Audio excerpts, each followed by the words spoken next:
joined today by Peter Zaras, the CEO of OPIC. Peter, you've spoken in the past about a more useful and effective way of understanding executive challenges and how to assist executives in their role. Can you tell us a bit about OPIC's research into executives? Yeah, I guess our research started some 16 years ago when we first had the challenge of identifying which executives or senior leaders within organisations were likely to be successful. This research really looked at two important areas of organisational needs. The first one being when you bring an executive or, in the case of professional services firms, a new partner into the organisation, how do you know that they'll be successful?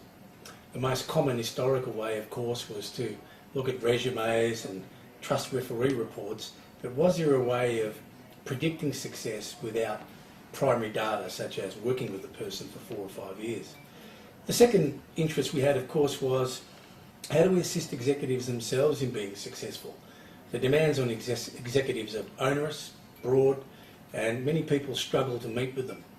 So we started becoming interested in developing executives, but specifically to be successful in executive roles, not just to solve problems within their current roles.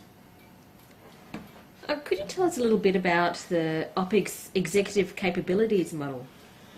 Yeah, the executive capabilities model is the foundation of much of our work with leaders and executives. The concept of executive capabilities really came from frustration around trying to understand what leadership was. There's literally walls and walls in libraries around leadership, and I find that trying to understand leadership in broad context confuses the matter. We wanted to get very specific and help executives understand specifically what was required in their job and what was common in all executive roles. The research led us to the conclusion there are 6 common executive capabilities which lead to success. The capacity for an executive to build the business and to be successful in a competitive environment. Of course, this varies from organisation to organisation. But what doesn't vary is the capacity to influence outside of what you know, which we call broad-based influencing, and which is also part of our broader influencing services. Thirdly, the capacity to think strategically and to lead strategically, to set a future direction.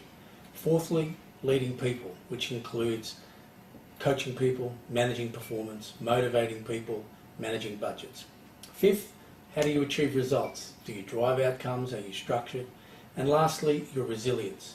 What we found was, regardless of the organisation, whether they were professional services firms, whether they were mining organisations, consumer goods, retail, government, there were commonalities. And your ability to achieve success through these 6 capabilities formed the basis of our research. That's certainly quite a unique approach. Peter, could you perhaps elaborate on how the executive capabilities model applies to executives being successful in their roles? Yes, well, often executives are promoted because they've been very effective at doing a particular thing.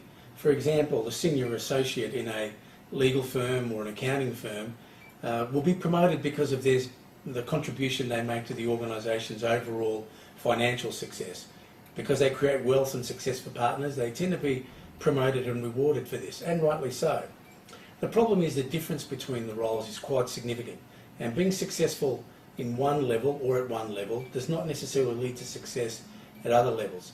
However, if you understand what's required at a different level, for example, the requirements on an executive general manager are very different from the requirements of a frontline manager, and the potential to be able to make that transition is what the executive capabilities are all about. So we do it in 3 ways. Firstly, via assessment, we assist executives or leaders to understand their natural style. Secondly, we help them understand how their style relates to the requirements of the job. And thirdly, we put together a development plan to assist them to focus on not only their strengths and therefore to maximise their success, but also to minimise the impact of their potential weaknesses. In that way, you're able to sustain success in those roles and to understand the difference between being successful as a leader and as a technical expert. Well, that's certainly a lot of food for thought. Thank you very much for your time today, Peter. Cheers.